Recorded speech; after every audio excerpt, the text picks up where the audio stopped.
TTD బోర్డులో జరుగుతున్న పరిణామాల మీద చర్చను చేస్తున్నాం. ఇప్పుడు డాలర్ శేషాద్రిగా పేరు పొందినటువంటి డాలర్ వివాదంలో, బంగారు డాలర్లో అదృశ్యమైనటువంటి వివాదంలో చిక్కుకున్నటువంటి ఆరోపణలు ఎదుర్కొన్నటువంటి డాలర్ శేషాద్రి వారు అంటున్నారో ఒకసారి విందాం.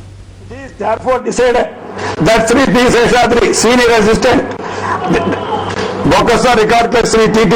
will be responsible to watch the jewelry having adorned to various deities in Sri T.T. Tirumala, who is entitled to enter into Sanctum Sanctorum. The responsibility for jewels custody with the two double lock officers, that is the Deputy Executive Officer T and the Parish Clerk Sri T.T. Tirumala, will continue. అదే system follow ఇప్పుడు నా దగ్గర బీగాలు ఉంది, ఇప్పుడు నగర బీగాలు అవే, నా record బీగాలు ఉంటుంది, ఇంకో ఆఫీస్ బీగాలు ఉంది, పారబట్టారు బీగాలు ఉంది. ఈ బీగాలు తగ్గించుకుంటే ఈ సాక్షాత్ డబుల్ లాక్ అంటే కూడా ఇన్ని బీగాలు ఉంది. లాకర్స్ కి 12-13 లాకర్స్ ఉన్నాయి, ఒక్కొక్క దానికి 10-12 లాక్స్, ఇన్ని లాక్స్ ఉన్నాయి. అన్ని పొట్లో చెప్పుకొని పోతాం, నా దగ్గర పెట్టుకుంటున్నా. ఈ బీగాలు పెట్టుకుంటే సాక్షాత్ బీగాలు సాక్షాత్ బీగాలు ఉంది. ఎవరికైనా తెలుసుకున్నారో నేను అడిగారా, ఎవరు పోయి ఆఫీసులో అడిగారా, ఎవరికి వాళ్ళు చెప్తున్నా ఉన్నారు బీగాలు ఉంది. ఆ రోజు నుంచి 96 నుంచి చాలా విశ్లేషన్స్, అర్చకుల దగ్గర ఎటువంటి బీగాలు ఇవ్వకూడదు, ఎటువంటి నగలు ఇవ్వకూడదు, మా నిరాశ పోయింది. వాళ్ళు మళ్ళా రివ్యూ పిచ్చికి వెళ్ళారు, మళ్ళా నగలు ఇచ్చినామంటే మళ్ళా నిరాశ సిస్టమ్ వచ్చేస్తుంది, కాబట్టి నిరాశ సిస్టమ్ మళ్ళా రాకూడదు, కాబట్టి మీరు జాగ్రత్తగా నగలు మీరే చేయండి, కష్టపడండి అన్నారు. అప్పుడు రేపు వేస్తారు, దేని మీద వేస్తున్నారు, బీగాలు తెచ్చేస్తారు, చూస్తారు, దాని యుద్ధం మళ్ళా అదే పెడతాం. రాత్రి గుడి కాసుకొని దీనికి ఒక అర్థం లేదు, పొర్థం లేదు. ఒకవేళ దేవుడు దగ్గరప్పుడు 2 రోజులు ఒకటో తులసిండ తీస్తే చెక్ చేస్తాను, రాయిపడి పొందా, అమ్మపడి పొందా, నేను బయట అయినా నన్ను గర్భగుడికి పొమ్మంటే కూడా నేను లోపల పోలేదు, నేను బయట తీసేవాడిని. కాబట్టి గర్భగుడిలో పోలు తెలుసుకోలేదు. నాకు ఆఫీస్లో నేను కులదేవుడు బయట ఉంటే నేను అంతా వాచ్ చేస్తాను. స్వామివారి వాహనం పోయిందంటే కులవాడు, దాంతో కూడా పేస్ట్ రాలేదు కదా, దానికే నాకు ఆఫిచ్చాను. ది బొక్కసన్ authorized to assist the NSS Prabhakar గారు ఇందాక పీవీఆర్కే ప్రసాద్ గారు చెప్పింది అన్నారు. ఇప్పుడు శేషాద్రి గారు కంట తడి పెట్టుకుంటూ చెప్పేటువంటి, అంటే వ్యవస్థ బలంగా ఉంది, అక్కడక్కడ ఏదన్నా వ్యక్తులు లోపాలు ఉండొచ్చు, బలహీనతలు ఉండొచ్చు అనేది ప్రసాద్ గారు అన్నారు. వ్యక్తి మీద ఆరోపణలు ఇంత చాలా ఎక్కువగా వచ్చినటువంటి వ్యక్తి నాకేం తెలియదు, వ్యవస్థ కూడా బాగానే జరుగుతుంది, ఇక్కడ వ్యక్తిగత లోపం కూడా వైఫల్యం కూడా లేదు అని అంటున్నారు. ఏం జరుగుతుంది? ఇప్పుడు పీవీఆర్కే గారు చెప్పారు, వీరు కూడా చెప్పారు. అయితే ఇక్కడ ఒక ఇంపార్టెంట్ విషయం, ఒక వైపున నగర్ని కుదవ పెట్టారు ఎవరు, ఒక అర్చకుడు అన్నది పెద్ద చర్చ జరిగింది. అన్ని రకాలుగా మీడియాలో బాహాటంగా బయటకు వచ్చినాక అసలు విగ్రహాలు, అసలు కిరీటాలకు కూడా వాళ్ళకి అనుమానం వచ్చేటువంటి పరిస్థితి వచ్చింది. ఈ సమయంలో ఒక చైర్మన్ ఎక్స్ అఫీషియో మెంబర్స్ ఇద్దరు అట్లా తగులాడుకోవటం సబబా? అంటే ఒక చైర్మన్ పైగా 2 రోజుల్లో కోర్టుకి పూర్తి నగర యొక్క వివరాలను అందించడానికి ఇంకా 2 రోజులే టైం ఉంది. ఆ సమయంలో వీళ్ళిద్దరు ఒకరి మీద ఒకరు ఛాలెంజ్ చేసుకోవడం ఏంటి? ఎవరైతే చైర్మనో ఆయన వ్యవస్థనంతా నడిపించాలి, ఆయనే ఆ రకంగా నడిపిస్తున్నాడు. ప్లస్ ఒక ఎక్స్ అఫీషియల్ ఉన్నారు, ఆయన డైరెక్ట్ బోర్డు మెంబర్ కూడా కాదు. అంటే మీరు అనేది వ్యక్తుల లోపాలే కాకుండా వ్యవస్థీకృత లోపాలు కూడా ఉన్నాయి, దోషాలు కూడా ఉన్నాయి. ఉండటంతో పాటు సాక్షాత్ ముఖ్యమంత్రి యొక్క సమక్షంలోనే అర్చకుల మధ్య తగాదా ఉందని చెప్పని వినతి పత్రం ఇచ్చారు. పరిపాలనా సిబ్బంది మధ్యాహ్నం బోర్డు మెంబర్ల మధ్య కూడా తగాదా ఉందని కూడా వినతి పత్రాలు ఇచ్చారు. ప్లస్ జేఈఓ ధర్మారెడ్డిని ఎక్స్టెన్షన్ ఎలా చేస్తారు, ఒకే వ్యక్తిని ఇన్నిసార్లు తిరిగి మళ్ళీ టీటీడీకి ఎందుకు తీసుకొస్తున్నారు అన్నటువంటి క్వశ్చనింగ్ కూడా జరిగింది.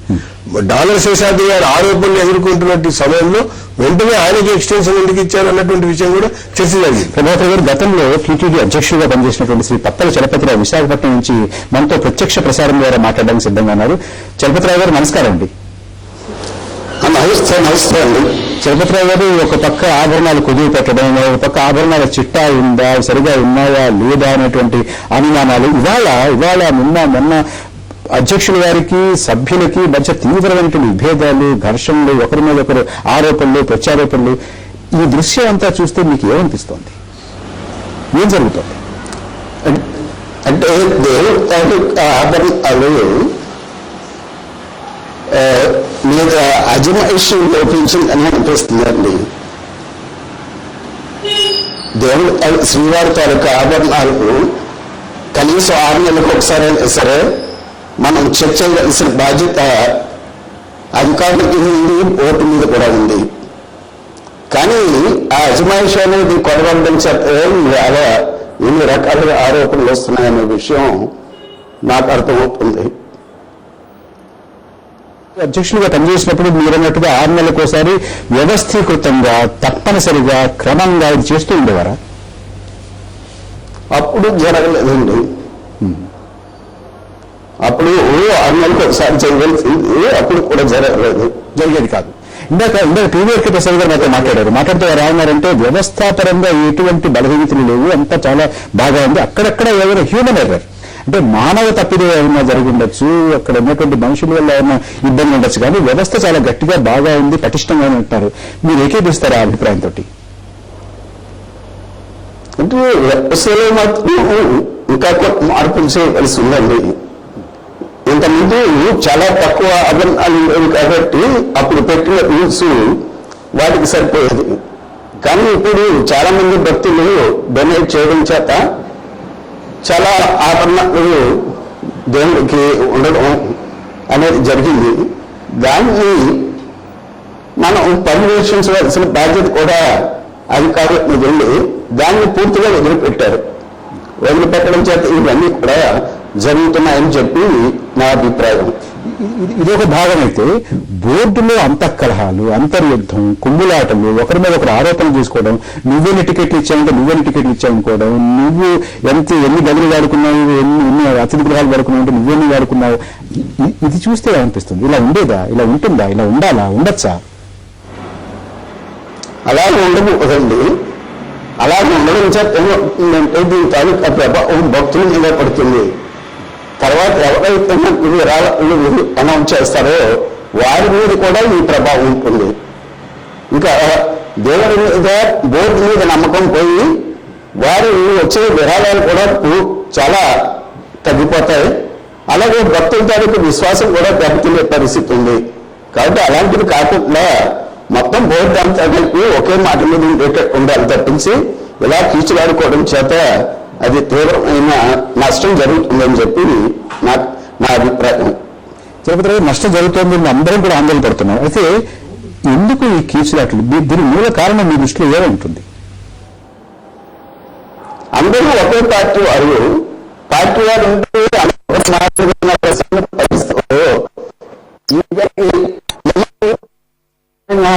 పరిస్థితి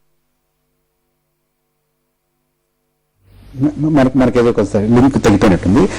రవికుమార్ గారు, ఇందాక పీవీఆర్కే ప్రసాద్ గారు చెప్పినా, ఇప్పుడు చలపతిరావు గారు చెప్పినా, అంటే వీరే చలపతిరావు గారు అటు వ్యవస్థ ఇటు వ్యక్తులు ఇద్దరులోనూ బలహీనతున్నట్టుగా ప్రభాకర్ గారికి అదే మాట్లాడుతారు. మీకే అనిపిస్తుంది? మొత్తం వ్యవస్థ లోపం అండి. ఏ విధంగా అంటే ఈ రోజు కోర్టుకు సమర్పించండి అని కోర్టు ఒక ఉత్తర్వులు జారీ చేసిన తర్వాత సమర్పించడానికి మరి టీడీడీ వారు ఎందుకు 2 నెలలు గడువు అడుగుతున్నారు అంటే మీ దగ్గర లెక్కలు లేవు, వ్యవస్థ లేదు. 2 నుంచి మొత్తం అంతా కూడా వెబ్సైట్లు పెడతారని మీ మంత్రి గారు ఇవాళ ప్రకటించారు. అది ఎప్పుడో పెట్టడం కాదండి. మొత్తం భక్తులు అడుగుతున్న ఏ విధంగా అడుగుతున్నారు, ఇంతవరకు కోర్టు అడుగుతున్న కూడా ఒకటే, ఇంతవరకు ఎన్ని నగలు ఉన్నాయి, వ్యవస్థలో లోపం ఉంది కాబట్టే మీరు సమయం అడుగుతున్నారు. అదే వ్యవస్థలో కరెక్ట్ గా ఉండుంటే లెక్కలు ఎంతసేపు అండి, ప్రతి నెల రాసే లెక్కలు ఈ రోజు చూపించడానికి ఎందుకు మీకు దమ్ము ధైర్యం లేదు? ఆ దమ్ము ధైర్యం లేదు కాబట్టి మీరు ప్రభుత్వం పరంగా లేదు, ఇప్పుడు పాలక మండలి దగ్గర లేదు, అక్కడ ఉన్న ఎగ్జిక్యూటివ్ ఆఫీసర్ కూడా ఈ ధైర్యం లేదు. లెక్కలు లేవు కాబట్టే మీరు సమయం అడుగుతున్నారు. సమయం అడిగితే కాలయాపన చేస్తే మళ్ళీ మర్చిపోతారు జనాలు, మళ్ళీ స్టేజ్ తెచ్చుకొని నడిపించుకోవచ్చు అనే ఆలోచనే కానీ వ్యవస్థ మంచిగా ఉంది. ఈ మొత్తం విషయంలో మీకు అనుమానాలు ఉన్నాయా? చాలా అండి. ఇప్పుడు పీవీఆర్కే ప్రసాద్ గారు చెప్పింది వ్యవస్థ బాగుంది, ఎక్కడో ఒక వ్యక్తి చేశారు, వ్యక్తి ఈ రోజు అర్చకుడు చేసిన మాట వాస్తవే, మేము కూడా ఒప్పుకుంటాం. కానీ ఆ అర్చకుడు 2 సంవత్సరాలు ప్రోత్సహించిన వాళ్ళు ఎందుకు అరెస్ట్ చేయట్లేదు, వాళ్ళు ఎందుకు చేయట్లేదు? రవి గారు చలపతిరావు గారు మండలం లైన్లో వచ్చారు. చలపతిరావు గారికి మాట వినపడతామా అండి? చలపతిరావు గారు, చలపతిరావు గారు మా మాట వినపడుతుందా? సరే రవి గారు, ఈరోజు మరి వ్యవస్థ బాగుంది, ఓన్లీ ఒక అర్చకుడు చేశాడు, అర్చకుడు వ్యక్తి తప్పు చేశాడు అని నేను చెప్తున్నారు కదా, వ్యక్తి తప్పు చేశాడు, కానీ వ్యక్తిని ప్రోత్సహించిన వారు ఇన్ని రోజులు ఎందుకు దాచారు? అంటే అటువంటి వ్యక్తులు తప్పు చేయడానికి కావాల్సినటువంటి సందర్భం, ఆ అవకాశం వ్యవస్థ కల్పించింది. రామానుజన్ గారు, వ్యవస్థ బలహీనంగా ఉన్నది, వ్యక్తుల ఇందులో మనం జాగ్రత్తగా కొంచెం నిశ్చితంగా పరిశీలించాలి. సామాన్యంగా 4 డబ్బులు వచ్చే అవకాశం ఉన్న చోట దానికోసం ఆశపడే వాళ్ళు చాలా ఎక్కువ మంది ఉంటారు. ఎలాంటి వాళ్ళైనా ఆశపడే వారికి అవి అందకుండా ఏర్పాటు చేయవలసిన బాధ్యత వ్యవస్థది. అందులో వెళ్ళదు. అందులో ఉన్నవారు కూడా ఇందులో పాల్పంచుకుంటే బాధ్యతకు అవకాశం ఉండదు, కంచె వేస్తే అవుతుంది. అయితే ఇక్కడ ఆధ్యాత్మికంగా ఒక శాస్త్రం ప్రకారం ఆలోచించవలసి వస్తే నాకు తోచింది ఏమిటంటే, మనకు ఒక చిన్న సామెత ఉంది.